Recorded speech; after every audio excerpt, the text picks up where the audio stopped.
Right, are we ready? We're ready. Okay, so intro music's playing, blah, blah, blah, blah, blah, and she'll bring us in. Right then, we ready? Yep. Oh, shit, what show number are we? Do we have numbers? Yes, I number each show so I know what it... I know. I think it's 35. Again, you've only had 2 years to prepare for this moment. Exactly, I am the typical, cram it all in a few minutes before. Right then, ready? Yep. Cool. Right. Music. Bomb.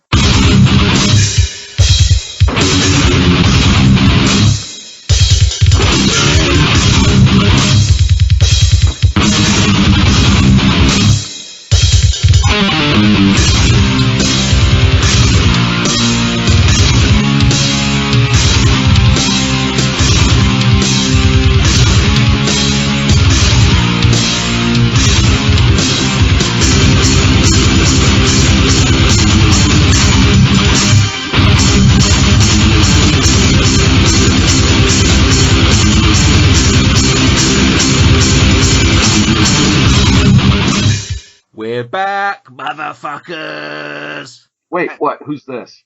Is this really Chris? It is. Is this really Chris? It is me.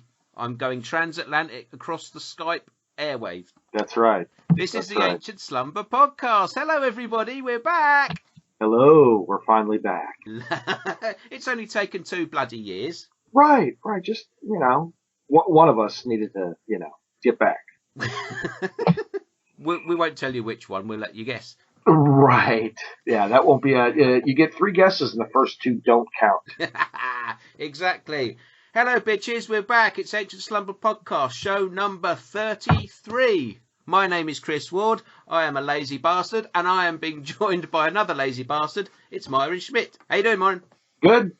Dead center of the Walking Dead apocalypse. Exactly. The world is going to shit. We're all being wiped out by a virus.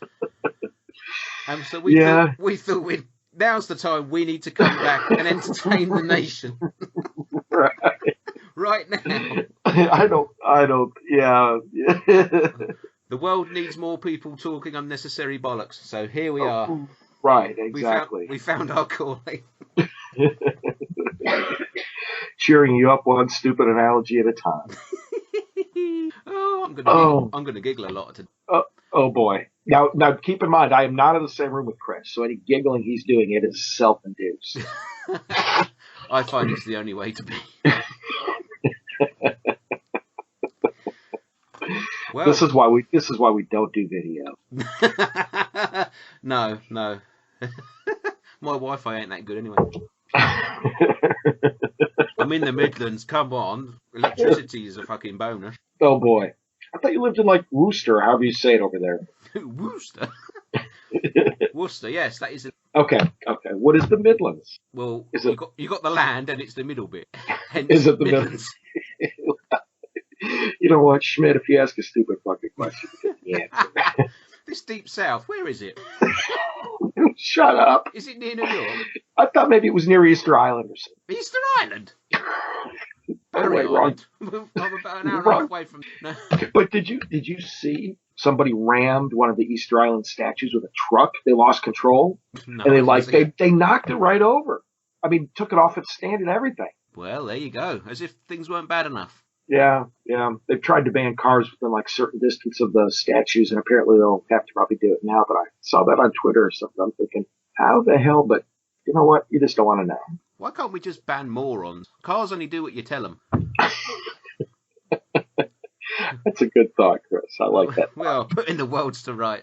So we're back. Yes, we are. And I've already learned one thing today that I did not know before I started, and that is there's another Leprechaun movie. Yes. I didn't realize this. I did not know there was. I did not know. No, we covered them way back when.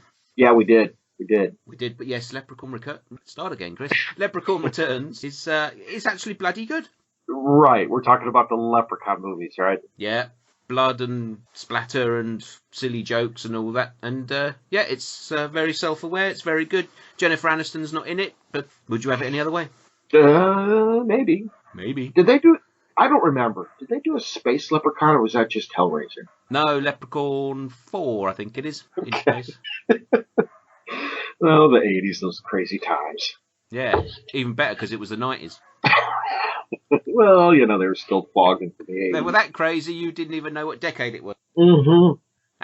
Yeah, exactly. Dude, can you hear a dog barking in the background? Yeah, I can. Is that yours? No, it's my fucking neighbours. That'll go on all bloody night. Really? Do they leave them outside all the time? Is that the issue? No, it's just they let it bark. Then again, Oh. it's the barking that covers up the shouting at the kids, so it's one or the other with it. Ah, I gotcha. I didn't know need to say anymore. Got it. Yeah, stop barking when I sit up there with my air eye. I'm sure. Taking pot shots at the bloody thing. I'm not, I'm joking. I might take pot shots at them instead, the owners.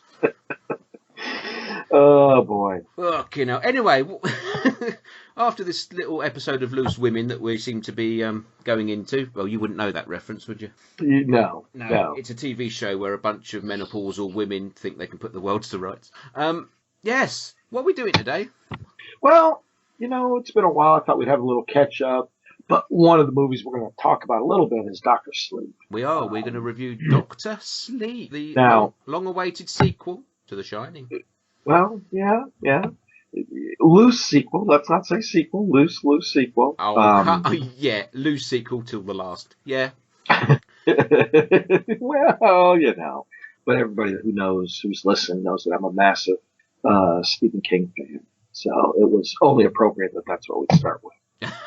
And then that also means they know that I'm not. Correct. but in all fairness, we go look at the back catalog of movies. It's easy to see why a lot of people don't like the movies. Because a lot of them are really all bad. No, they're not all bad, but there's more bad than good, I think, sadly. But Stephen King doesn't make the movies, does he? No, well, he tried once. Yeah, yeah, look what happened there. Yeah, that Toby Hooper cocaine-induced flick. Oh, my goodness, Mr. King. Uncle Steve, what were you thinking? What were you thinking? Okay, well, with that in mind, we're going to have a little catch-up on some things that we've seen over the last couple of years. Yeah. So with Stephen King in mind, I'm going to throw this one at you and see what your response is. Pet Sematary. I've only seen it once. I need to see it more than once. Yes. It wasn't, Elaborate. you know, okay. It was all right. It was all right. It was all right. It was, I liked the first one a lot. Mm-hmm. It one that grew on me, and I've only seen the remake once. It was all right. It wasn't bad. Compared to the Chucky remake, oh my God.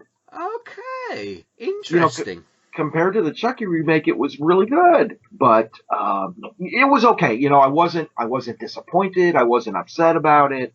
It just seemed to be. It was. I'd have to go back and rewatch it to rate it, but I would rate it probably right around 3 stars. Okay, interesting. You don't know my thoughts on it, do you? No, the mess of the Chucky movie. Let's not even go to that remake. Dear Lord, that thing was a. Yeah, we'll get to some mess movies. Well, I'm gonna say we've only been back on the air 5 minutes, and you and me are gonna fall out. Right, of course. Wait till, because you know what I did? What? I actually watched a found footage movie especially to talk about. Of course you fucking did. Yes, I did. And you know what the funny part is? It's got a lot of possibilities, but we'll get to that. What, they turn the camera on? Well, hang on, I gotta get my pants on first. What? Are you sitting there with no pants on? Did I say that out loud? Yes. That's staying in. Yeah, right. Yes, listeners, Myron is naked, hence why I don't have my camera. Well, at least there's a towel on the chair. Well, you are that age now. Fuck you. Oh, you walked into that. Yeah, I opened the door. Yeah, all you had to do was step through it. Exactly. What are we doing? We were talking about Pet Sematary. You were going to give me your thoughts. Okay. I saw this at the cinema. Oh, nice. I did. I took my son. It was his first sort of horror film that he's seen at the... Now, your son is what, 16 now? Yes. Okay. He was 50 to see it, and he liked it. He hasn't seen the original. Okay. But he liked it. He liked John Lithgow. Is it Lithgow or Lithgow? I never know. We always say Lithgow here. Lithgow. So, okay. Oh, yeah, John Lithgow. And I love John Lithgow. He's a great. Yeah. He really is a great. He's becoming one of them actors. I think a bit like Anthony Hopkins. When we need a sort of elder statesman with a bit of stoicism. Let's get John Lithgow. Right. But, well, I was watching. Did you ever watch Cheers? I haven't done for about 30 years, but yeah. Okay. I was watching a movie last night. We'll talk about that one too. And I'm like, oh my God, Norm! It's Norm. Oh, I know which one you're referring to. Yeah. Yeah, we'll get there. Right. Pet Sematary. So yeah, John Lithgow was very good. Jason Clarke. I'm confused about Jason Clarke. Not in a sexual manner, but that's good to sort out. Got that right out there, right? I'm sure he's a very nice. No, it's weird because, and I mean this with the greatest of respect, he's not what I would say is a handsome leading man, if you know what I mean. I know what you're saying. He is not a Henry Cavill, or whatever you want to say. No. Yeah. But he's got an interesting face. I'm trying to. Oh, here it is. I got to remember now. Oh, yeah, right. Of course.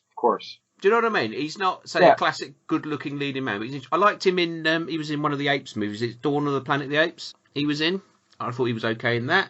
I didn't like him as John Connor in Terminator Genesis. That's where I recognize him from. Yes. Yeah. Oh, and he was also in Zero Dark 30. Have you ever seen that? That name rings a bell. I don't usually go in much for war type of movies, but I really enjoyed Zero Dark 30. Yeah, I think I may have seen that. Rings a bell. John Connor. That's right. Anyways, carry on. Yeah, I was saying, I don't think he's quite found his role yet, if you know what I mean. Yeah. But I didn't mind him in Pet Sematary. I thought he was okay. My initial rating on Letterboxd when I first saw it, I gave it 3.5 stars. Wow. I thought it's a decent horror film. I didn't really compare it to the original too much. I don't think the original is an untouchable classic by any means. I think there's some good things in both. Yeah, I would agree with that. The acting in the remake was definitely a lot better than the original. Of course. Yes. Of course. But on I've rewatched it since then on Blu-ray, and I liked it even more. My rating has gone up to a 4-star. Wow. So I definitely got to rewatch it. Yeah, I think it's a really good horror film. Yeah. I like Pet Sematary as a story anyway. It's probably my favourite Stephen King book out of the ones I've read. So, interesting. Yeah, so I enjoyed Pet Sematary. But as for Child's Play, which you mentioned... yes. I liked the remake. Did you really? Yeah. I thought it's not without problems. You mean the start, the middle, and the end? How dare. No, see, the thing is with Child's Play, and next time I see Luke Owen at Fright Fest, he's probably going to chin me for saying this, but I don't think the original Child's Play is that great. You know what? It's not. It's not. But it's one of those, at least for me, these kind of movies that fall into that stupid nostalgia draw kind of thing. Where you know, it's a little bit like everybody's fascination with Troll 2. Yes. Well, you know, those super cheesy, just really not very good movies, but man, they're super nostalgic. Oh yeah, absolutely, I agree with that. But I like the later Chucky movies. I like Curse of Chucky and the other one, Cult of Chucky, is it?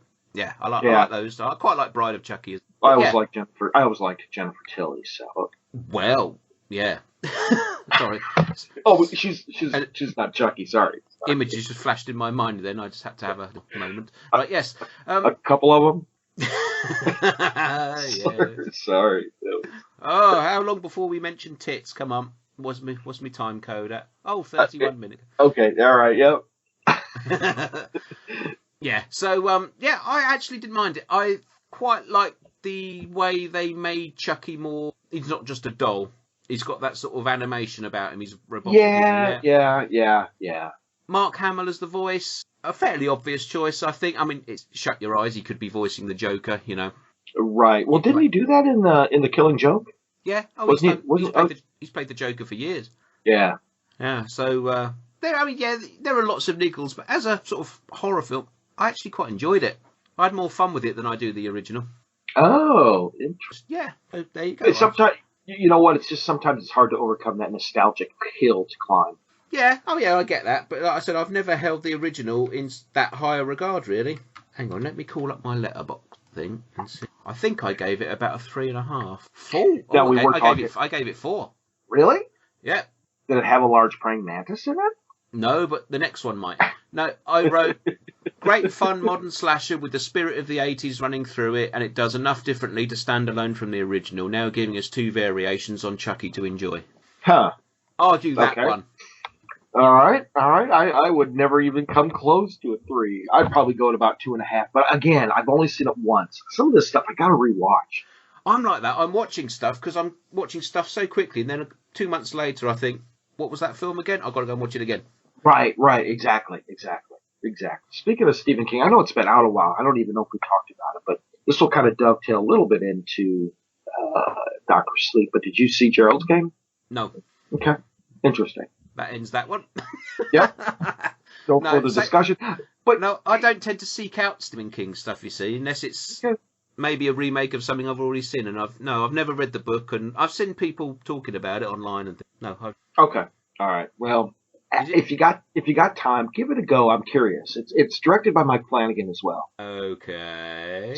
So, I mean, if you're a Flanagan fan, it's pretty decent. Oh, well, that's not endearing me very much, I'll be honest. Oh, Lord. Never mind. Carry on. Keep calm. Carry on. Okay, keep the Stephen King thing going. Did you see It Chapter 2? No. You haven't seen it yet?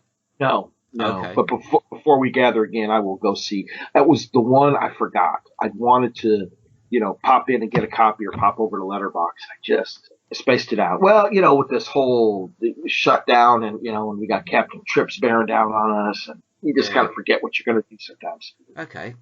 That's weird because I seem to remember we spoke about the part 1 when we, way back when. We did. Because I rewatched that going into It Chapter 2, and it's gone down. Yeah. Really? Has it? Yeah. I don't like it, the first one, now. When I first saw it at the cinema, I quite enjoyed it, and then I've watched it twice on Blu-ray since. It's actually not very good. I think we need to do a show.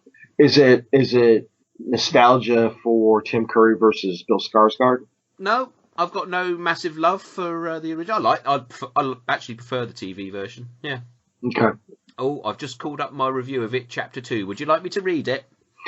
Is it better than the one and only time I submitted a concert review for a Godsmack concert, and it was one word: yawn.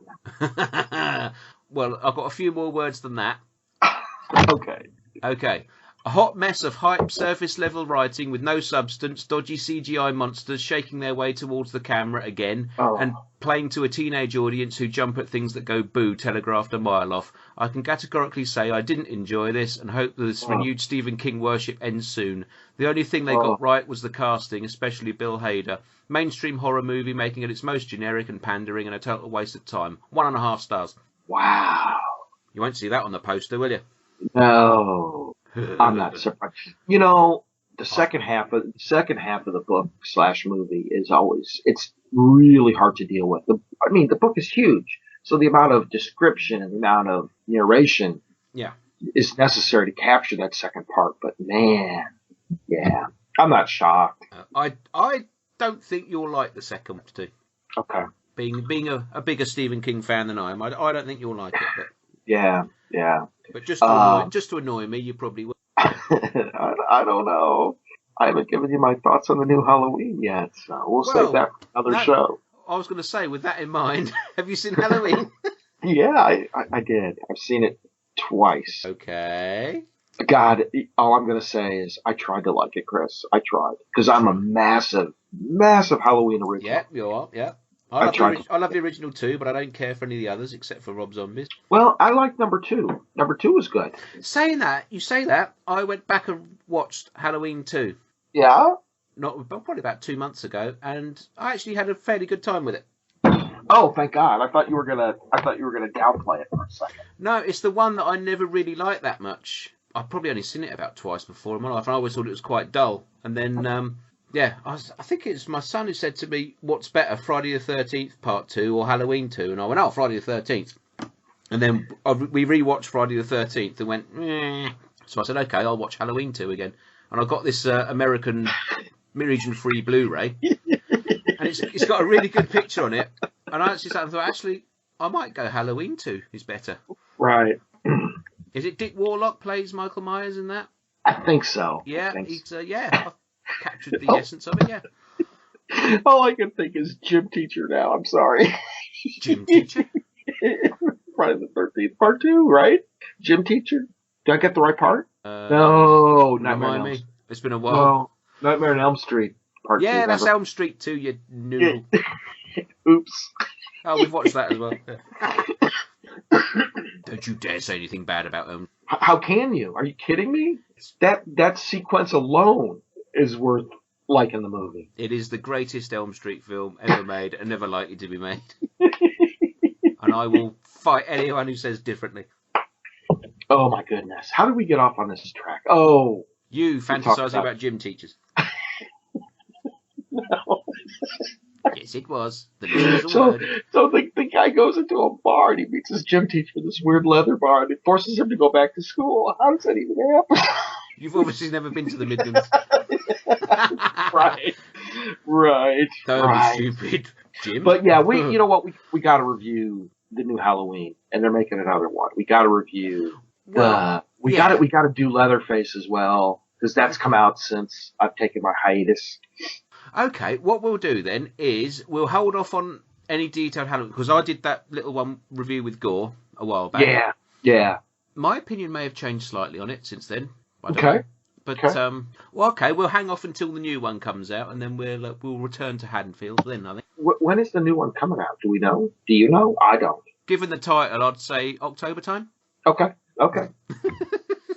To be fair, I'm already fed up with it. They keep putting bloody pictures on Twitter going, "This is Michael Myers bending over wiping his arse on set." Is Nick Castle doing it again? I expect he'll be involved somewhere.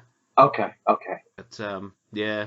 Okay. We'll come back to Haddonfield later in the year, I think. All I'm going to say about the new Halloween, the opening sequence where the guy is shoving the mask, the reporter.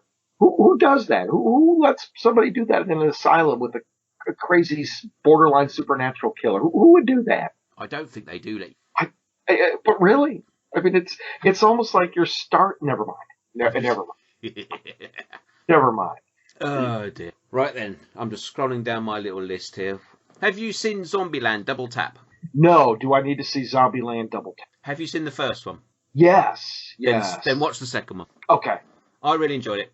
It is more of the same, but if the same... Is it more... Okay. And that's kind of what I figured. Yeah, if you enjoyed it first time round, there's no reason not to enjoy the second one. Okay. It's probably not as consistently funny all the way through, but when the jokes hit, they really fucking hit. I gotcha. And Woody Harrelson is brilliant. Okay. We often can't say that about Woody Harrelson. Sorry.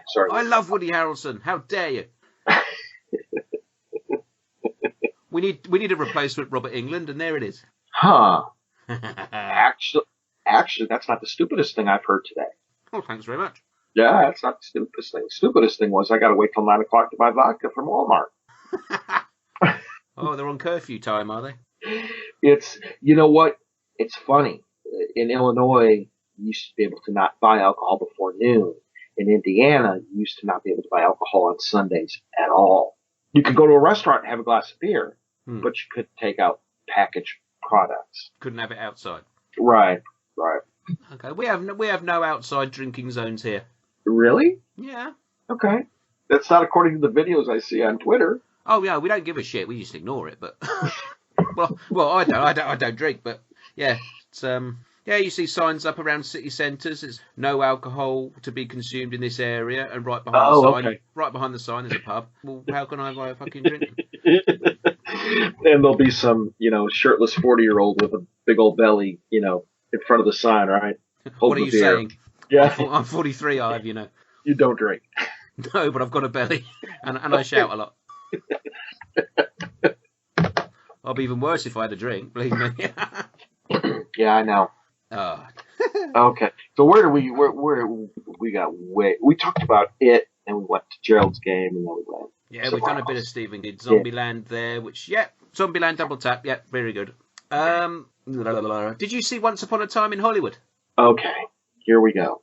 Oh right, you did then. Okay. No, I didn't. Okay. And God help me, I've tried to like Quentin Tarantino as a person, as a filmmaker. He's got great ideas. I just don't like any of his films. Really? He's like Stanley Kubrick. I'm trying to find. No, he's not. No, he's not. I'm trying to find a Quentin Tarantino flick that I really liked. I can't come Well, up with. I can't. I tried to watch what was his last one before this, Hateful Eight, or yeah. See, yeah, and yeah. I mean I tried. I made it through part of it, and I'm like, I'm falling asleep. I can't. So I'm done. you don't like Reservoir Dogs? No, no, no, No. no, not really. No, Pulp Fiction? no. I've never been a Pulp Fiction fan. Kill Bill? Tolerable. Death Proof? No, no, Jackie Brown? no. Jackie Brown. Jackie Brown's not bad. I'm just not a massive fan. Do I Okay. respect him as a filmmaker? Absolutely. I think he does good work, but I just don't. It just Okay. doesn't trip my trigger. That's weird. We've never actually really spoken about Tarantino, have we? No, no, we really haven't. Well, fuck you. I love him. I think he's brilliant. So, did you enjoy Once Upon a Time in Hollywood? I did. Even though it's not really actually about any. There's no real story to it. Sometimes these movies really don't have a story. No, it is. It's following those characters around and all that. And Right. yeah, if you're not versed in Tarantino's universe and his style, then I could see why you wouldn't like it. Yeah, yeah. But and I wasn't a fan of The Hateful Eight. That's the only one of his films I didn't really like. I've always thought maybe I'd like Django Unchained, but I never took the time to watch it. I like Django, but it's half an hour too long. It hits a point where you think, here's where it should end, and it doesn't. Yeah. He carries it on. There's a whole lot of that kind of going on in movie making these days. You could have just cut 20 minutes out of that bad boy. Let me tell you where. Yeah. Well, with that in mind, next on my list, I don't know whether you've seen this, is Mandy. I started watching it, Yeah. and it seemed okay, and I actually meant to rewatch it last night, but I fell asleep. In all fairness, I put on Hell House LLC, Part 3, Lake of Fire, and I fell asleep. I didn't like Mandy. Okay. Didn't like it. I don't know whether I missed something because I saw a lot of 5-star reviews over it and all that sort of stuff. Oh, that's kind of like me. I watched the movie called The Girl on the Third Floor, and everybody's banging on about it. And I've heard about that. did we watch the same movie? Did we watch the same pro wrestler try and act his way through it? I don't like to bash people, but I didn't get it. I got nothing. It was a terrible first half movie. It was like, oh my god, this is what am I watching? The back half was interesting, but the front half was, oh my dear lord. I just don't understand why, and this sort of ties into my feelings on a lot of modern genre films, I'm going to say. Making everything drenched in neon, slowing it down and having people not speak very much doesn't make you big or clever. No. And a lot of films now seem to be taking this approach of taking, say, bits of John Carpenter, bits of David Lynch and bits of David Cronenberg and throwing them together and saying this is the new horror film, new genre film. We'll stick an actor like Nicolas Cage in it and everyone will watch it. It doesn't make it good. Right. And Mandy was slow. It was boring. I don't think it was anything to it. There was no substance to it. Well, I remember when I started watching, I was like, oh boy. I thought the same thing. Am I missing something? And then I paused it and never got back to it. No, I will not watch it again. Absolute dreck as far as I'm concerned. No, just not for me. And I'm probably going to say the same thing when we talk about another film that will crop up in a bit. But yeah, I've had enough of these 80s worshipping films that are taking the fun and the stories out and replacing it with hidden meanings and this, that and the other and subliminal, surreal imagery and just make a fucking film that's interesting. Right, exactly. So, you've gone through, are you through with your kind of list? Well, yeah, I can find more if you want, or have you got any you want to mention? I've actually tried to, make it a point to watch a couple before we started. I'm a huge Joe Bagos fan. I enjoy his films. And I watched one called Bliss, and I was oddly captivated. I usually don't go in for the neon-induced kind of, Jim Van Bever, kind of Rob Zombie hallucination type of movies. I don't, usually go in for those. But I got kind of sucked in. I'm not gonna lie, and it was pretty decent. I mean, it was pretty good, and it went full on Takashi Miike at the end. I mean, it was, I couldn't remember if I was watching Bliss or Itchy the Killer. It just went out of control, but I really enjoyed it. and I'm a huge fan of Almost Human. I'm a huge fan of the Mind's Eye. I love that Mind's Eye retro scanners approach to things. But yeah, I was really impressed with Bliss. It was not what I expected, and it was really good. It was really, really good. I haven't sat down and rated it yet, but it would definitely be between 3.5 and 4 for sure. Really? Yeah, yeah. No. I was oddly captivated. It just wasn't because there was a lot of leading actresses butt showing. It was, I don't know. It was just, it's like, whoa, yeah, this is pretty good.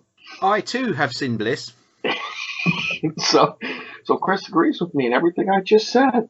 I can sense it in his voice. He remembers Norm, the other guy with Norm, who I can't remember all of a sudden. I mean, George Wendt was in there. I'm like, it's just like, what? I might just not say anything and just let you keep mumbling. Okay, it's interesting you say Rob Zombie and Jim Van Bebber and Takashi Miike, because they're three directors whose films I enjoy. And you didn't like Bliss. And I didn't like Bliss. Wow. Because I kept thinking through Bliss, I'm thinking, maybe this is kind of the movie Rob Zombie wanted to make, and he just can't seem to get his audience on board. He can't get the budget. Maybe that's it. Yeah. I wanted to like Bliss, and years ago it would have been my jam. But like I said, to do with Mandy, I mean, I'm actually got both of those posters up on my screen at the moment, Bliss and Mandy, and they both look exactly the bloody same. Neon pink. Yeah, I know. I get, when you were starting to say that, I'm like, oh, I understand. And I'm not going to say anything bad about Joe Bagos or the film in general, because obviously he's made a film, I haven't, so I'm not going to sit here and go, ooh, absolute crap. It's not crap. Maybe the problem is with me, but I've seen all this stuff before. Oh, of course. Absolutely. There was nothing in there that made me go, oh, that's interesting. There was nothing in there that I hadn't seen before. To me, it was just an Abel Ferrara film, but sort of, more modern. Yeah, I get what you're saying. And I'm not saying it was bad, and I think Joe Bagos will go on to do some much better things, because I think he knows his stuff, and I'm very interested. Is it VFW? I can't remember the name of it. One that's doing the rounds at the moment. VFW? Yeah. I'm kind of interested in that one as well. Yep, I've heard good things. Did you see Almost Human or Mind's Eye? No. Okay. No, but if they come my way, I shall give them a look, and I'll give them a fair viewing. You should. And when you watch The Mind's Eye, go into it with the expectation that it's a retro scanners Firestarter type of movie. Okay. Another King reference. I get it. Yeah. Okay. But to me it was. I gave it 2 stars on Letterboxd. I didn't like it. I just thought it was. Wow. I thought it was an Abel Ferrara tribute film. Yeah. Just put in generic metalcore music and arty slow motion sequence just to create a image. Oh, yeah. What is it with the slow motion and the I got nothing. Yeah. So if you've never seen anything by Abel Ferrara or Jim Van Bebber or anything like that, and this is your first sort of experience of that sort of filmmaking, yeah, I could see why people would like it. But to me, it's just meh. Yeah. Oh boy. And we're gonna save my thoughts for this later, but I also did break down and watch, because we were coming back for our great comeback. The Chris and Myron World Tour. I did watch Free from Hell, and still to this day, Lords of Salem is my favorite Rob Zombie movie, and I really liked Halloween 1 up until the last 20 minutes. He needs to whack that part out. But yeah, so I'll be interested to talk about. And there's in the works we're going to do Firefly trilogy. Yeah, we are going to do that, and I think we'll probably make it a general Rob Zombie talk as well. Okay. Because we did your Paranormal Activity shite years ago. Made me suffer through all that fucking wanky bollocks. I did. So now it's my turn to make you sit through my load of old wanky bollocks, and they're making another Paranormal Activity, Chris. Why? Why would they do it? I love found footage. I absolutely love found footage movies, but why? We don't need another one. I'm sorry. Well, we didn't need the previous 6, to be honest. Right. Has there been an Insidious movie in the last 2 years? The 4th one came out. Something like that? I don't remember if we talked about it, but yeah. No, we didn't. Yeah. But, and also in preparation, I did watch a fairly low budget, dear Lord help me, found footage movie called Paranormal Highway. Now, it was, it was. Shit. No, yes, but no. Yes, but no. Oh, Yeah, but no, God. but yeah, but.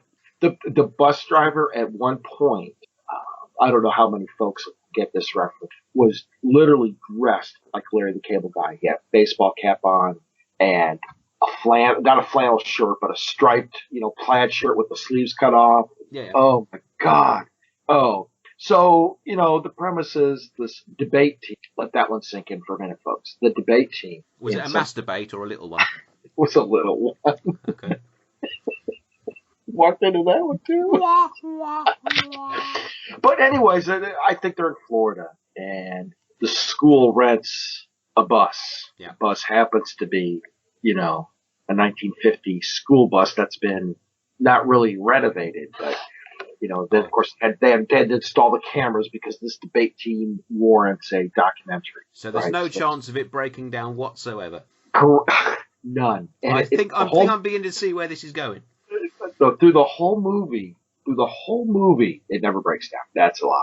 But anyway, so they need to go from point A to point B, and of course they have to drive through, an area where weird stuff is happening. Now, I think personally, Paranormal Highway is probably a misnomer. You probably call it Alien Highway because to me it was more like Aliens. But yeah, so and they get picked off one by one. The aliens eat them, and and you don't ever see the aliens, and it's all found footage, and it's a lot of whining, a lot of shaky cam, and it wasn't. And you enjoyed this, did you? I did, and it wasn't that bad. I'm thinking, whoever did this, actually, they got a good eye for stuff. There's some good shots, and the way they did some of the stuff was good. The acting was ropey, the characters were ropey. You really didn't care very much about the characters because there was whoa. So the actors were ropey, the characters were ropey. You didn't care for anything that happened, but you enjoyed it. Yeah, because the overall experience was good. And the best part of the movie was the noise that I'm going to label it aliens. I don't know, maybe they're supposed to be this, but aliens made, and it reminded me of the noise the chick from Audition makes when she's stabbing people with her little pins. But yeah, it was a bit of a niche reference there. Yeah, it is kind of a what's in the bag reference. But yeah, it was actually it was a mess, but it wasn't bad. It was a mess with shit acting, crap characters, but right. You liked it, right? You kind of were rooting for the aliens with some of the characters. I'm just saying. Serious question. And of course, at the end, there's the two females that are left make the decision to walk hand in hand outside of the bus into the arms of the aliens that are going to eat them. Of course they do. Yes, you would expect that. And Richard Dreyfuss was nowhere to. And no. Right, serious question: do you really enjoy these films? I mean, really enjoy them? I do, for whatever stupid reason. I got sucked in on this stupid Paranormal Highway. I'm thinking, I really don't care if you guys get eaten. The acting is terrible. Where the hell did you pull the gun from? But it just, I got nothing, Neither of the makers of Paranormal Highway, by the sounds of it. Right. Oh, but it's I don't. It's one of those things where you just either you like coffee or you don't. This is one of the genre films that I just like it, and I like it in all its god awfulness as well as its greatness. For every troll hunter, there is a Paranormal Highway that you can enjoy, but then there's just some I can't get past. Bad Ben is an example. People love Bad Ben. This is a dude who made a movie by himself on an iPhone. Total respect. He made a movie I didn't, but to me it's just bad. Bad describes Ben and the movie. What differentiates it from Paranormal Highway? Paranormal Highway had good moments. Bad Ben had there was nothing that The only funny part in Bad Ben is when he finds some weird exorcism Bible in his attic, And not only does he not leave the house when he finds this, demonic book, he decides to stay there and use the book. From what I don't, I don't know. It just. Do I need to call paramedics for you? I'm okay. Is this a cry for help? No, I'm not falling. I'm not hit my head. I'm not taking a drink in 2 years. I'm okay. I think maybe you should. Maybe. Fucking hell, man. But you know what? It really makes no rhyme or reason. No, it doesn't. You're quite right. To be honest, I can't. It makes no rhyme or reason. But man, some of this stuff, I love it, and some of it is just god awful. But I keep watching it. I cannot turn away. It's like a bad traffic accident. I have my own shelf dedicated to found footage films. I own Blu-ray copies of found footage movies. Why? Some days I don't know, Chris. They actually got a high definition Blu-ray disc and put an iPhone-made film on it. Well, I don't know about that one, but like Troll Hunter for sure I have in Blu-ray.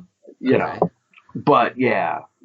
But it was fun to get back in the found footage groove. It's kind of one of those things where it sounds hilarious. Yeah. Yeah, it's good stuff. Oh God. Okay, with that in mind, I'm going to throw one at you. I know you haven't seen, but maybe you'll check it out.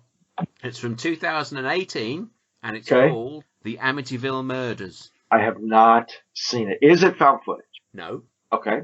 I just checked for that. It is basically, you know my love for Amityville 2. Yes, I do. You know that everyone in the world loves Amityville 2, except you. Correct. Except me. Correct. I got it. It's basically Amityville 2 remade. Really? But without the possession angle. Interesting. It's based on the book that was written about the court's evidence from Ron DeFeo. I've never read that book. Ah, well, okay, I have. It's it's basically it's based on the court case. It's Diane Franklin is in it from the original. Okay. She's now playing the mother of the family. Burt Young appears in it again. He's now the grandfather of the family. All right. Some weird casting, but no, always good to see them. But it basically tells Amityville 2 the story of the DeFeo murders, but without the possession angle. It's very low budget. I mean, there's CGI rain in it, in between certain scenes, which is fucking awful. But okay.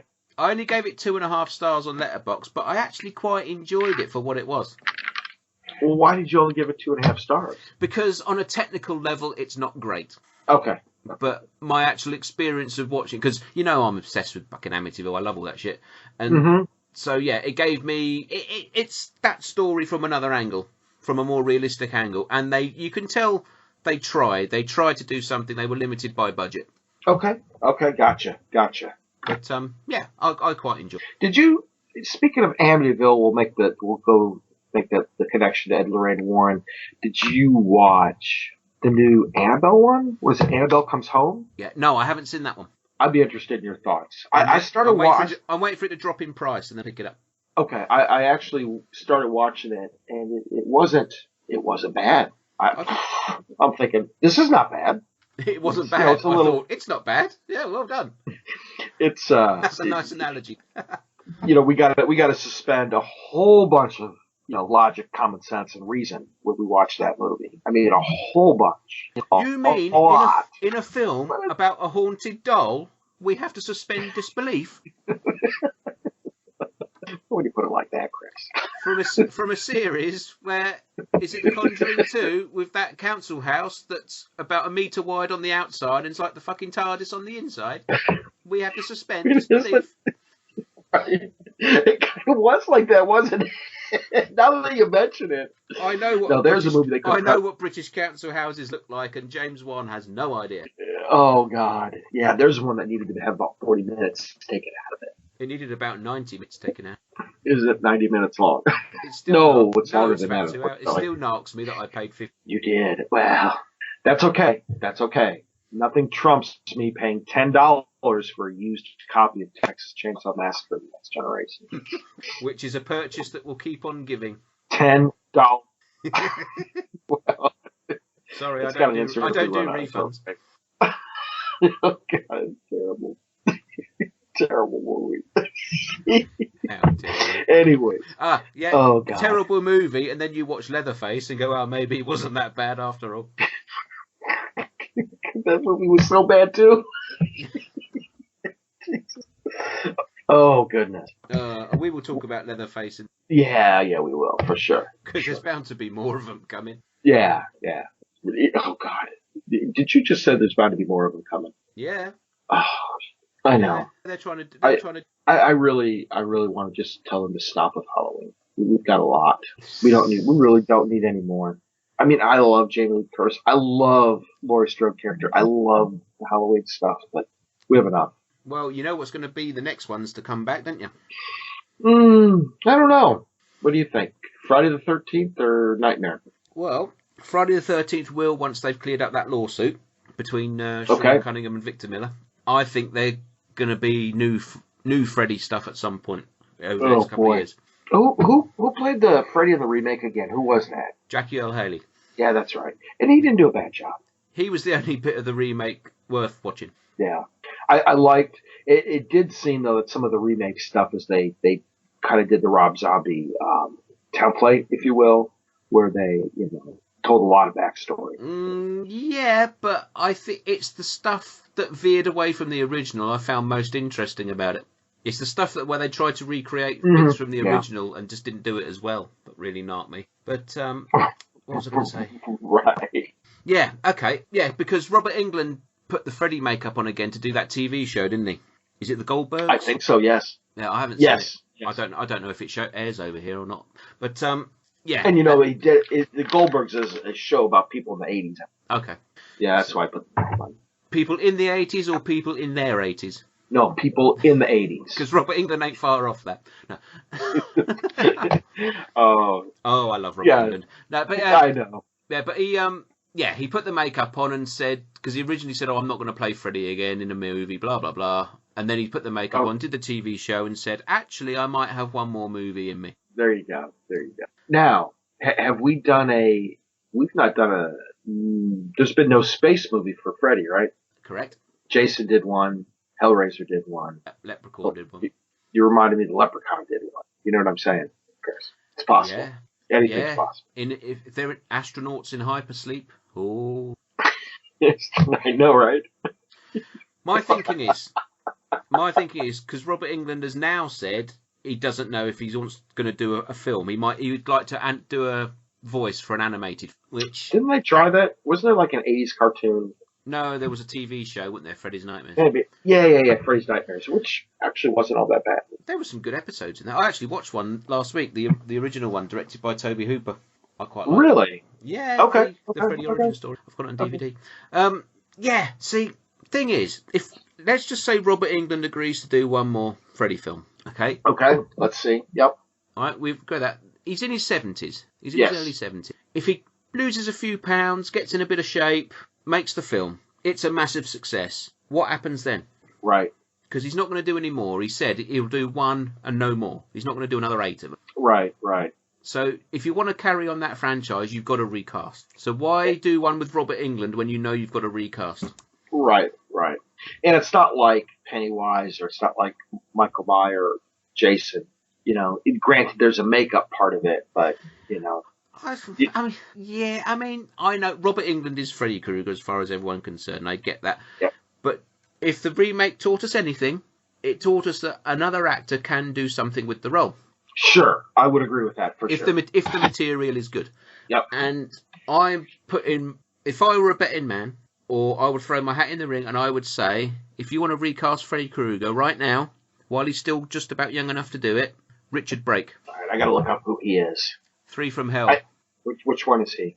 He's Sid Haig's replacement. Oh, he was the third dude, not Otis, not Baby. Otis or Baby. No, he's the other guy. Yeah. He was also Doomhead in 31. Yeah, that's where he looked from. I was trying to place him. I was watching him like, he looks familiar. Doomhead. Okay. Yes, I would absolutely. Yep. I think he could do something with it. I think so too. I would actually. I would agree. Yeah, he's got that look, hasn't he? Yep. He looks like a pedo. No, I didn't say that. Richard Brake is not a pedo. No. But yeah, it's for sure. Yeah. I think actually he would. Yeah. If I were casting a Freddy film right now, he would be my number. Yeah, definitely. Yeah, I can get behind that one. Yeah. I did hear a chant about a year ago where there was an online thing for Bill Moseley to do it. Isn't? I think Bill could do it. I think he could. The problem I've got there is he in his mid-60s now, so I don't know how many films he'd make. Right. And B, if it was Bill Moseley, he's got such a distinctive voice. I think he would bring bits of Chop Top and bits of Otis to it when he delivered lines, if you know what I mean. Yep. I don't know if you could separate him from the two characters that he's known for. That is true. You know, it's like replacing the singer of your heavy metal band with someone from a tribute band, if you know what I mean. Yeah. I don't mean that in disrespect to Bill Moseley, but... Right. Sometimes it works, sometimes it doesn't, but it's different. Yeah, but I think Richard Brake, he hasn't got that baggage. True, he doesn't. Yeah. I agree. That's just my thought. It's actually a good thought. It is a good thought. It's a shame I'm not working in Hollywood, really, isn't it? It is. We're missing out. It's a fucking shame. Yeah, it is. I'm stuck in the Midlands driving shit around the country. Yeah. Right. Oh, who knows? I sent Chris a picture the other day, and I said we should write a screenplay on the picture. Yes. I think there's a lot of competition for Cthulhu-based films, though. There is, but we got to get good ones. I like The Void. I like Cabin in the Woods. Those are solid. What I would call Cthulhu-based kind of stuff. Okay. I have been doing a bit of writing in my time off. Yeah. I've heard that. You short story to novella to possibly novel. I have 2 complete short stories. Have you sent them out anywhere? No. Okay. I've one of them I've had a couple of rejections. Just a couple. You got a ways to go, don't you? Yeah. No. I'm working on something now. One of the short stories I'm expanding into a bigger US thing, which I keep saying, oh yeah, I'm going to do it. I'm going to have it finished this year. I don't know if I'll have it finished this year because I'm a lazy bastard. Especially real life overtakes everything, especially at the moment. It does, for sure. If I do get quarantined, I will have no excuse not to sit home and do it. Yeah, but you're kind of one of those essential people. You deliver product to stores, so. Yeah. Yes. I'm a key worker, as they call it. I think they said worker. It sounded like it might be something else. Yeah. Anyway. Right. Was there any other films you wanted to mention? No. I think that was it for me. That was it for you. Have you seen Ready or Not? Ready or no? Is it? Do I need to see that one? I think you'll enjoy that. I had a lot of fun with that. Ready or Not? Yeah, it was shown at Fright Fest last year, but I had to leave before it was actually screened, so I didn't get to see it. So I bought the Blu-ray when it came out, because typical thing, didn't see it at Fright Fest, and on the way home, everyone's texting me saying, "Oh, you should see Ready or Not. It's really good. You'd love this film." Thanks very fucking much. Right. Oh, but I think you'll enjoy it. Did you just have to leave early? Yeah, I had to catch a train. Oh, right. Okay, gotcha. Southeast trains only run once every 200 years or something, so you've got to be... Yeah. Gotcha. Is it too far to drive to go to Fright Fest, or is it too much of a pain to park? Oh, I wouldn't drive into central London. Fuck that. Oh, really? Okay. Gotcha. Cheaper to buy a hotel room for a week. My parents live about 30 miles outside London, so I drive down there and then I get the train up. Oh, right. Gotcha. Nice. Yeah, but invariably it means I have to miss the last film of the day. Gotcha. I haven't been to a horror film festival in way too many years. I don't think there'll be any this year, but maybe next year. No, I mean, I'm hoping Fright Fest doesn't get cancelled, but if it does, it does. Right. Maybe next year I got to look at the Chicago Horror Film Festival again. Absolutely. In between serving cups of tea. Exactly. Did you want to give a plug for your shop? Oh yeah. Hey, if anybody's ever in the greater Aurora, Illinois, Chicagoland suburb, stop by and see me at Cow Lily Tea Room. Absolutely. Serve you tea, talk about horror movies or not horror movies. I don't care. We'll just talk about movies. Myron will pay for your first drink, and all refills are free. By drink, If you mean tea, sure. Yeah, absolutely. Go to Myron's shop, buy a nice hot drink, and throw it in his eyes for watching found footage. I probably deserve that. Actually, we're known for our scones, so come by and get a scone, believe it or not. Or Scone, not a scone. scone. Scone. You heathen. I was just going to say, I'm talking to Chris. I better say scone. How do you spell gone? Gone. Exactly. So scone, scone. Scone. I haven't heard that since Paul Hollywood said it. I remember when I was a kid, my nan used to say scone, and I used to say scone. Really? And my nan, really? I can remember my nan saying, "How do you spell cone?" And I said, "How do you spell gone?" That got me a clip round the ear.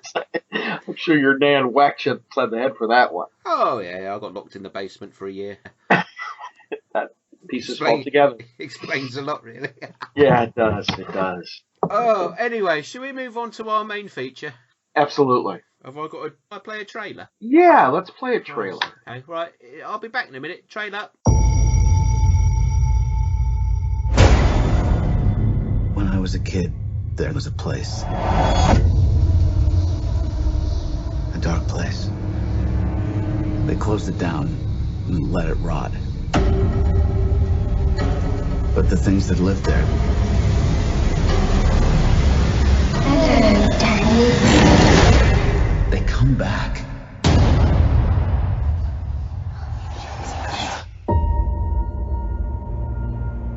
Not many ride the bus this far north. You're running away from something?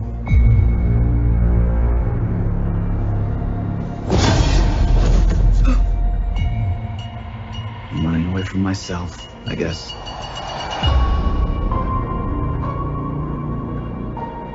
Hi. You can hear me. You're magic.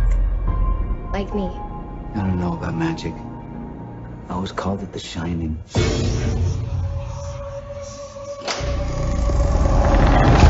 The world is a hungry place. A dangerous place.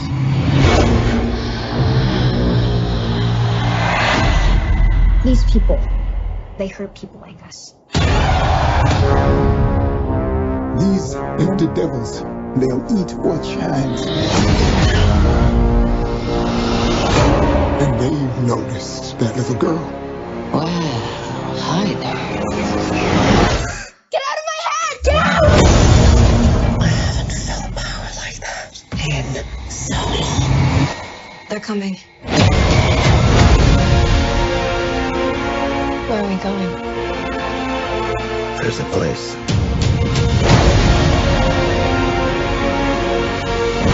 You sure you want to do this?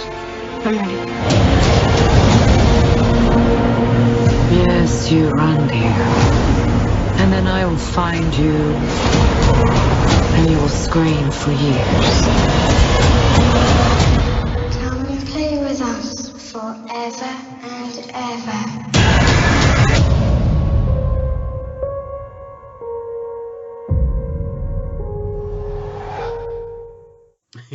Right then, Dr. Sleep from 2019. Right, Dr. Sleep. Directed by Mike Flanagan. Yep. Every time I hear the name Flanagan, I think of Tom Cruise in Cocktail. What? Mr. Flanagan. Why would you even bring up that movie? I don't know. Anyway, starring. Oh, and you think I'm bad because I watch found footage. I can't believe you even pulled that reference out. I just said I'd seen it. I didn't say I liked it. Okay, good. We're good. Starring Ewan McGregor, Rebecca Ferguson, Cliff Curtis, Emily Allen Lind, Selena Andrews, Robert Longstreet, Catherine Parker, and some other names I can't pronounce, or it would take me time to learn how to say them. Right then, synopsis on IMDb is: years following the events of The Shining, a now adult Dan Torrance must protect a young girl with similar powers from a cult known as the True Knot, who prey on children with powers to remain immortal. Fuck me, that sounds exciting.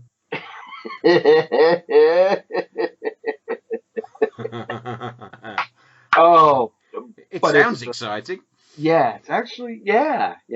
So I'm trying to remember. This movie probably came out, or the book probably came out maybe 8 to 10 years ago. Okay. And I really loved the book. I thought it was, and still think it's King's best later work. I thought it was a fantastic book, and I waited a long time for a movie, and it came out, and I really liked it a lot. I mean, to me, this is a 4.5-star, maybe 5-star movie. It's got problems. It's got problems. Yeah, fuck me, yeah. But the adaptation of the book, at least in my horribly bad opinion, was actually done really well. Rebecca Ferguson did phenomenally as Rose the Hat. Really enjoyed Rose the Hat. I was, kind of the Abra character, was not how I pictured it. But I think that the actress, I don't remember her name, did really, really well with the Abra character. Obviously in the book, there's a lot more narration, and, the doctor is a lot more involved, and they've got extra characters they couldn't put in the movie. But yeah, I really enjoyed it. It was, when you get right down to it, some of Stephen King's stuff is a little gruesome. The baseball boy, the scene with the baseball boy, where they continually stab him, to, how do they call it in the book? Enrich the steam with fear. The description of the book is kind of like, dude, what did you do? Because the torture in the book goes on like for half a day, hours. But I thought they captured the spirit of what the book was really, really well.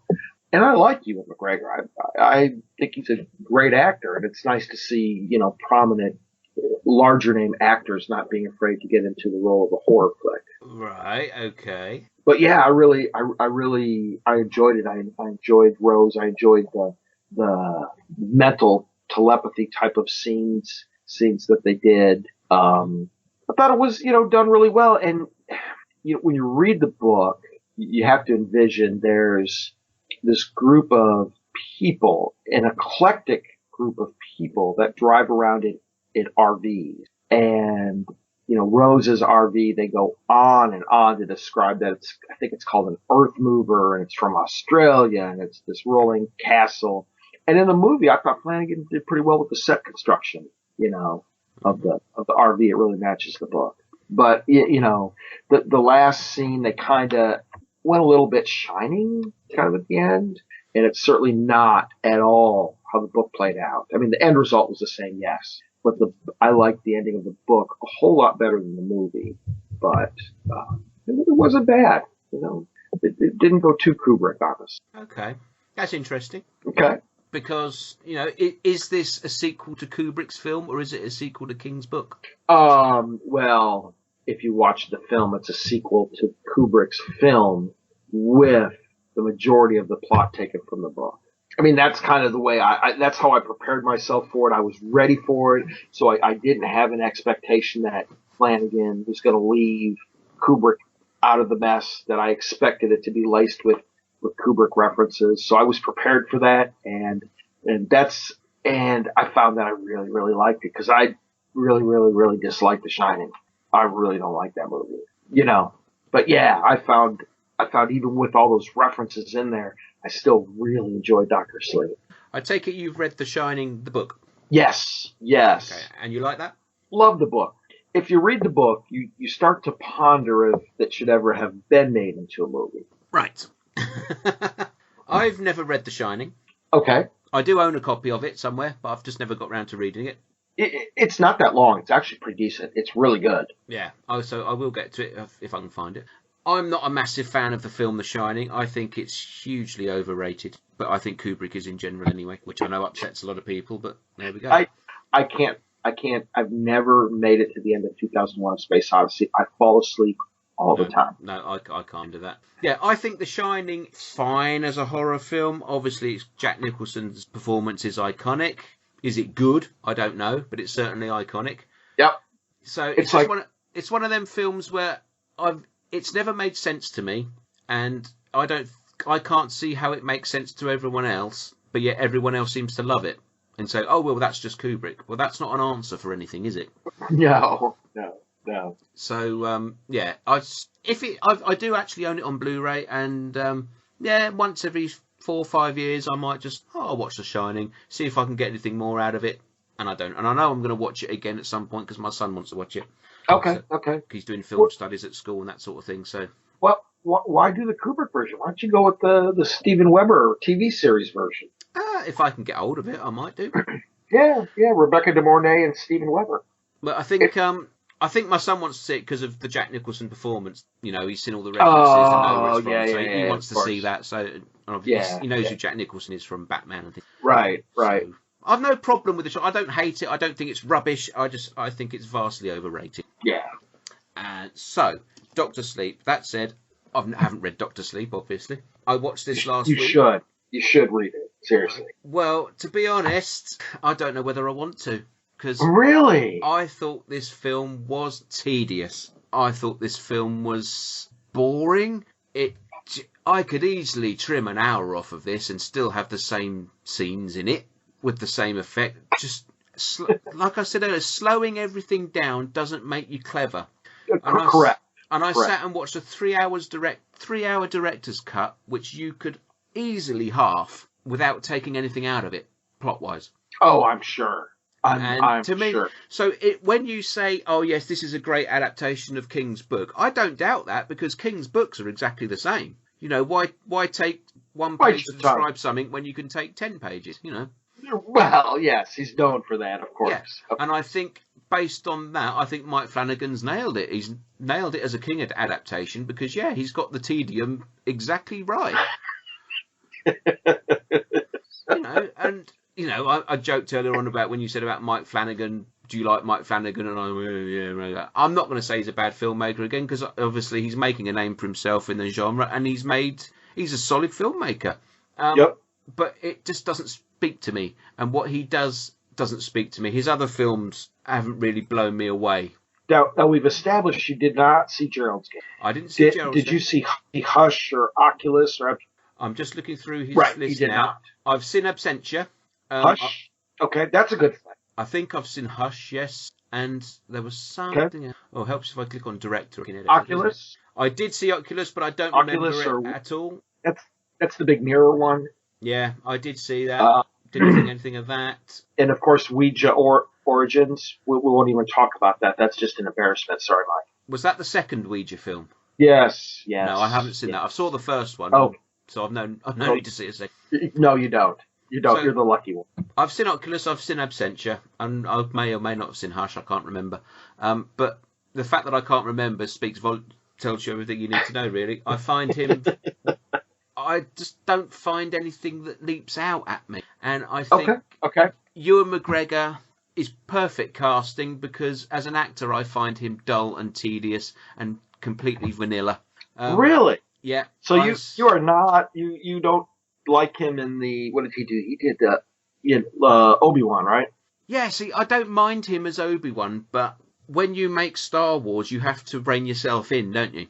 You know, look at Samuel L. Jackson in Star Wars. You know, that's a reined-in Samuel L. Jackson. You know, oh Lord, he's not yelling a PG version. He's not yelling motherfucker at everyone, which may have made Attack of the Clones a bit better. But no, you have to rein in, and you have to give that Star Wars performance, which they all do. And I think Ewan McGregor does that anyway in everything he's in. The only film that I like him and I think that he's good was Trainspotting. Everything else he's in, I'm not saying he's a bad actor. I'm just, to me, he's the equivalent of, who's that actress I cannot stand? Naomi Watts. What has she been in? Her name sounds familiar. She was in the King Kong, Peter Jackson's King Kong, and she was in the Ring remake. Okay. And they were in a film together, and it was to do with a family that got separated during a hurricane or something like that. I can't remember. I just thought they are the perfect actors to put together to make a family, because they are both as bland as fuck, and their bland, stupid family and their bland, stupid lives, making bland, stupid films with their bland, stupid kids. Yeah. What did you think of Rebecca Ferguson as Rose the Hat? Now, here's where the only bit I like about this film. I thought she was great. Yeah. Yeah, I think she was great. I like the look. I mean, it's a little bit sort of 90s grunge girl type look. But, Yep. Yeah. I will tell you, he did nail her right out of the book. He got. I'd like to nail Rebecca Ferguson. No, I mustn't say that. It's okay to say that. I'll end up seeing her at a film festival or something and go bad, and run away. Like the big girly gobshite that I am. Right. That would presuppose that she would actually know of us and listen to the show. That's a big stretch, Chris. That's a big stretch. As if she's going to go to a film festival that I'm going to. Right. Oh yeah, but no. He did. I think he really encapsulated the perfect character. He found the right leading lady to play it, and she played it really, really well. Yep, I thought she was very good. And actually, Henry Thomas playing Jack Torrance. Oh, the little kid, yeah. No. Jack Torrance, his dad, the Jack Nicholson role. Oh, yes. I mean, obviously, it's not Jack Nicholson. You're not going to get a de-aged Jack Nicholson or anything, which could be quite funny. But, you know, I think when they flash back to The Shining at the end, obviously they did what they could. I thought he was very good. I thought the actress who played the Shelley Duvall role, I'm trying to find it on my list, I thought she did very well. If you shut your eyes and just listen to her voice, I thought she captured that sort of whiny Shelley Duvall voice, if you know what I mean. I don't mean that disparagingly. I mean, she captured that character. But, yeah, for me, the first 2/3 of this film were just absolutely excruciatingly boring. I didn't care for Dan Torrance as a character, and I don't know whether that's Ewan McGregor's fault, whether it's the direction or whether it's just the writing, but I just... No. That's you're supposed to be that way. Yeah. In the book, he's really, the subplot of the whole story is the redemption of Daniel Torrance. You know, in the book, in that first scene with the kid, there's a lot more to it in the book, and you really think, oh, this guy's a real shitbag. I mean, a real shitbag. Yeah, because for me, all he did in the film was he got drunk and slept around a bit. That's not a real shitbag as far as I'm concerned.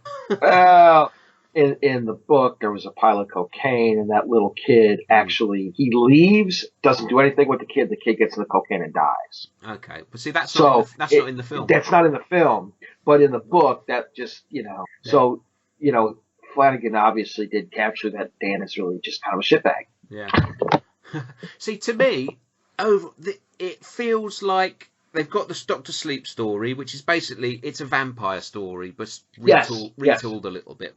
It is. It's an absolutely king, empathetic vampire, just like he pulled out of, book 5 of Wolves of Kala, out of the Dark Tower series, of course. Absolutely. Yeah, I mean, that steam thing you mentioned earlier, for those that don't know, is the Rebecca Ferguson character. She absorbs the steam, which is the life force out of people. The life essence, yes. Yeah. Great Toby Hooper movie, by the way, Life Force. Yes. Yes. What can be better than a naked female vampire sucking people's life force? Saying that, sorry, that came out sort of right, sort of wrong. Yeah, but also very right. Yeah. Saying that, I went on Twitter yesterday, talking of life force, and I was on Twitter, and it said trending. You get a personalised bit about trending subjects for you. I thought, maybe things that I've looked at before, and it said hashtag wanking. Why are they putting that on my timeline? Are you dying? Holy shit. No. And, well, they've got that right. And I thought, well, films to be stuck at home with during this isolation that we're having to go through. Life Force is one of the ones that I'd put on. And, that would take some serious sanitising of the hands, wouldn't it? Be no skin left once I've finished. Oh, God. I'm now thinking of a remake of Life Force with Rebecca Ferguson. Oh, dear me. Make it happen. If you need 5 minutes, I can go get a cup of coffee. And directed by Rob Zombie. Oh, God. I will say this. You know what I didn't see in 3 from Hell? You know what I didn't see? Sherry Moon Zombie naked. It was the first time. And I was shocked. I went, okay. Well, so anyway, she's knocking on. Well, but still, I mean, it's you know what? Because it's trademark. She's in all his movies. I don't care how old she is. I still would. but no, I mean, it's just it's one of those. You expect certain things from a Rob Zombie movie. So, the late great Sid Haig would be in it. Sherry Moon would be in it. She would always be naked at one point, and more than likely, Chop Top would be in it. Well, hold them thoughts for when we get to the show. Right. But anyways, back to Doctors. Yeah. So to me, 2/3 of complete nothing, and then we go to the Shining remake at the end. To me, that was the only interesting bit, and I get that's what they're trying to do with the marketing, because, hey, you remember The Shining? Here's the sequel. And like you say, the book hasn't really got anything to do with it. Right. To me, I was watching how they recreate the stuff from The Shining. And to me, that was the only bit of filmmaking I thought, oh, they did that bit well. Oh, that went quite well. Okay. But again, as a story, it just didn't hold my attention. I really didn't care. And I am not sure, because I am so biased because of my love for the book and the fact that I read the book first and I reread the book before I watched the movie, and I can't, but I like the movie. And I don't know if it's because I like the book so much and because it was actually a really good adaptation. I don't know. Well, I think it's a good adaptation, like I said, in the fact that I think Flanagan has captured King by just stretching out nothing to ridiculous lengths. Okay, then I'm going to back up with what I told you about 2 hours ago. Do not watch Gerald's Game. Do not. Oh, I was going to watch that tonight as well. No, don't. Just don't. I wasn't. I was going to watch some Italians. There you go. Much more me. Yes. Okay. So, yeah, Dr. Sleep, I thought it was boring. There's a few little bit of action scenes in there, a little bit of blood and guts. Like you said, the murder of the boy. Yeah. That was quite, well, to be fair, that was handled quite well, quite harrowing. Yep, it was. And some of the, yeah, for sure. Got the point across. But, yeah, a little bit of something happening with 2 hours either side with fuck all happening, as far as I'm concerned. So, I'm afraid, from me, I scored it 1.5 overlook hotels. Wow, I would give it definitely 4, possibly 4.5 overlooks. Fucking hell, man. I would. Yeah. And yeah. as is your right to do so. I know. Even though you're wrong, but as is your right to do so.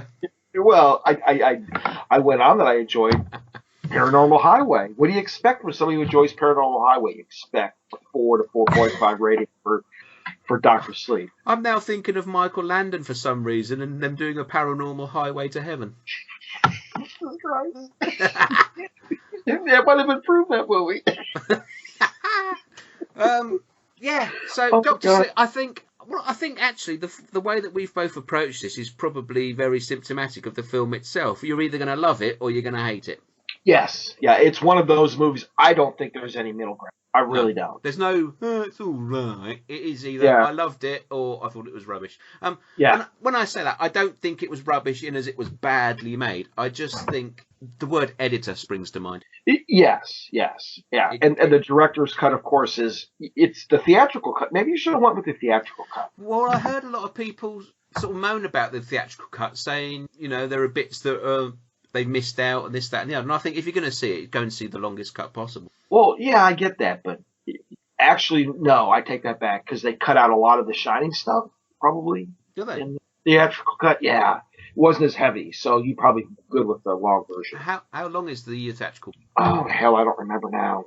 I don't know. Well, there you go. I don't know. Doctor, put you to sleep, I'm going to call it. Yeah, do not watch Gerald's Game. You will make it through about... Oh, hang on. That's the same dude. Anyways, you will make it through about 10 minutes before you go. Do you want to know my favourite 3 Stephen King adaptations? What are they? Carrie, the Brian De Palma one. Although the remake wasn't bad. Pointless. Why was Chloe Grace Moretz in the main role? Yeah, gotcha. Anyways. With blood painted on her at the end, carefully. So you can still see her eyes. Oh, for God's sake, no. The 76 Carrie, I like John Carpenter's Christine. Yes, I actually really like that one too. Yep, and the other one, which always surprises people, is Sometimes They Come Back. That's not interesting. Because of my love of 50s greasers, and particularly, I think Robert Russler is the best 50s greaser on screen anywhere. Is he the guy who played Buddy Repperton? No. He's the guy. He's in Elm Street 2. Plays the best friend. Oh, gotcha. Okay. Buddy Repton's Christine. God, yeah, it was. Who was it in Sometimes They Come Back? I can't remember. But Tim Matheson? Yeah. Yep. Yeah, I know it's a TV movie and it's a bit low budget, but I just really like that film. Interesting. I I don't have my DVD. I'm not near my movies, so I can't look at my Stephen King shelf to see, what my favorites are. But rest assured, folks, Doctor Sleep is on the top of the list. Your favourite, is it? No, It's not top of the bloody list, then, is it? No. Well, it's near the top. I think Misery might be one of my favorite. Oh, that's up there. That's a. And don't forget about Shawshank. That's not horror related at all, but it's pretty good. Pretty good. Oh, there's other ones I like. That was just my immediate top 3. Gotcha. The James Caan and Kathy Bates are always. It's a top one for me. Yeah, I like James Caan. Yeah. My missus once said to me, if they ever made a film of your life, you should be played by James Caan.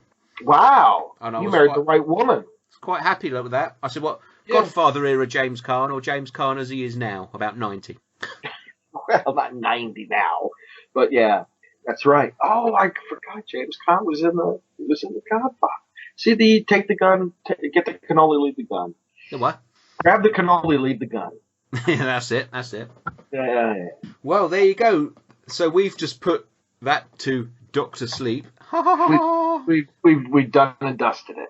We've done and dusted it, yeah. So you loved it. I wasn't keen on it, and I shall probably never. Oh man, not me. I'll watch it. No, well. Has anyone done a fan edit where they've superimposed Jack Nicholson in it? Oh God, no. Just no, please. Make it stop. Make it stop. Just generally Stephen King adaptations. Well, and I like some of Mick Garris's adaptations, but we need more people like, other folks doing the adaptations. I like Mick Garris. I like listening to his podcast, and I think he's a really great bloke, and I'd love to talk to him, but I can't think of any films he's made where I've gone, yeah, that's really good. I think he made the Stand miniseries. I think that's the one he did that I always go to and like. I do have that on DVD somewhere, actually. I do too. It's not bad. It's not bad. It's got a very appropriately aged Molly Ringwald with Gary Sinise, and I like Gary Sinise. He's always good. Yeah. He played the. Yeah. Okay, I might dig that out. And Mick Garris did Critters too, didn't he? I think so. So, like I said, nothing that's any good. But I'm with you. I love listening to him talk about horror and the genre, and his podcast is really good. He's been involved in a lot of things, hasn't he? Yes. Not just as a director, but he's done lots of. Yes, he has. Yes. And a man of that age shouldn't have a head of hair like that. I was trying to figure out some way to comment on his hair. Right? I mean, he's like 90. 90, sorry. No, he's not. He's what, in his 60s? He's got hair like he's 20. Yeah, he's got hair like he's 20. He did direct Psycho 4, though, and I do like Psycho 4. Yeah, okay. Yeah, we went through those. We did those a while back, yeah. Yeah. Okie dokie. Well, I guess that sort of wraps it up. Yeah, it does. Except, hey, I've got some feedback. You how can you have feedback? How can you remember we had feedback? Because I'm a cheeky so-and-so and I asked for some. Okay, all right. Feedback when we've done fuck all for 2 years. Right. Guess who it's from? It's either going to be Daryl or Blue. It's from Blue. Yeah, that's what I figured. Our good friend Blue has sent us in some feedback because I told her to. And I shall read it verbatim. So okay. Just imagine I'm to use Lancaster accent. Okay. I could probably do a Lancaster accent. No, I bet not. Right. I might offend too many people. Hello. Is anybody there? No. Anybody there? Hello. Right.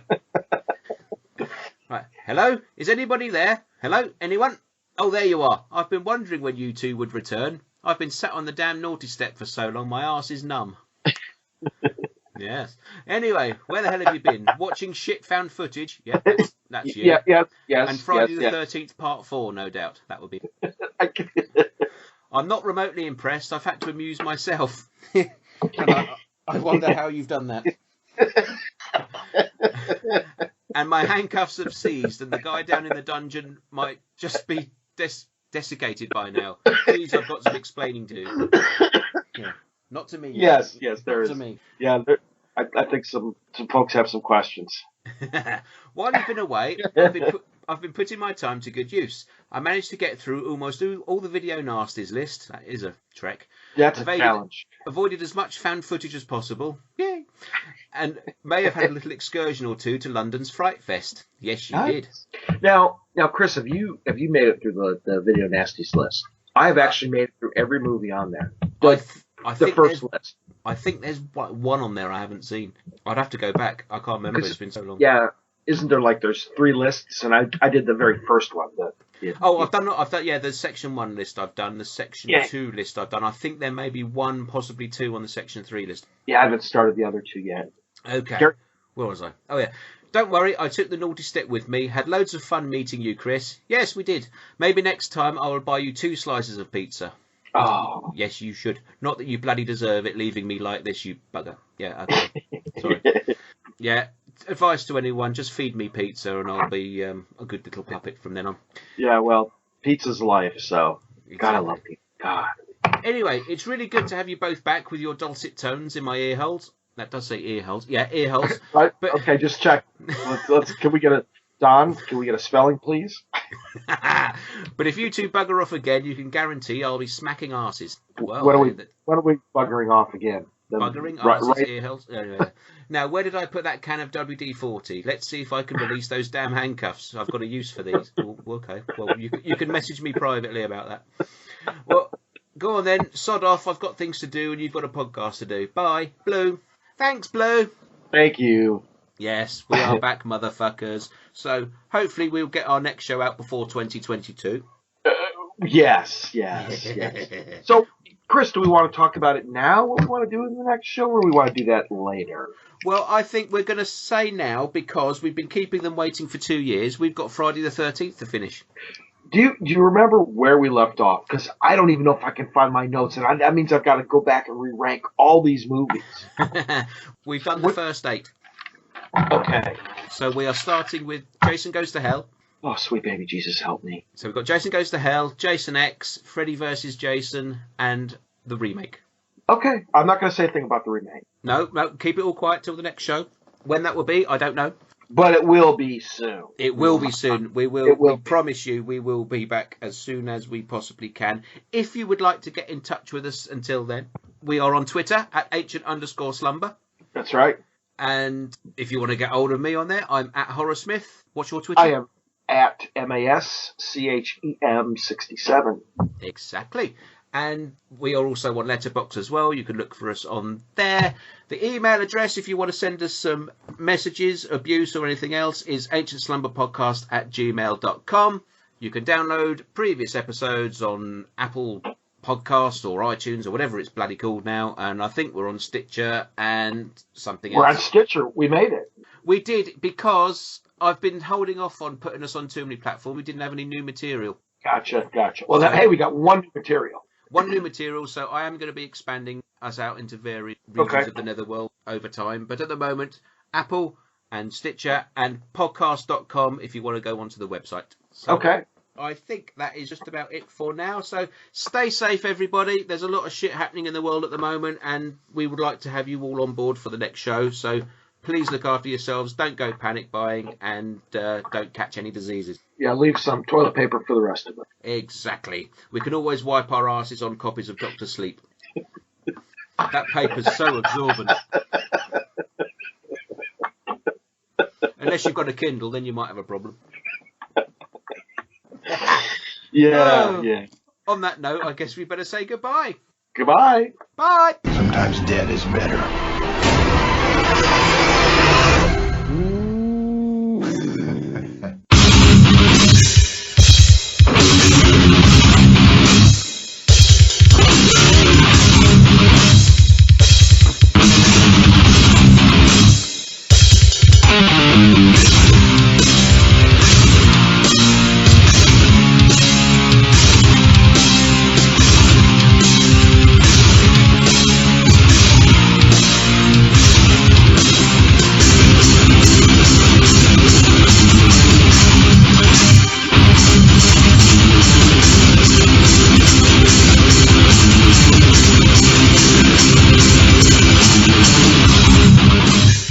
So why are you buying all that fucking toilet roll for? Just shower, you dirty bastard. Right.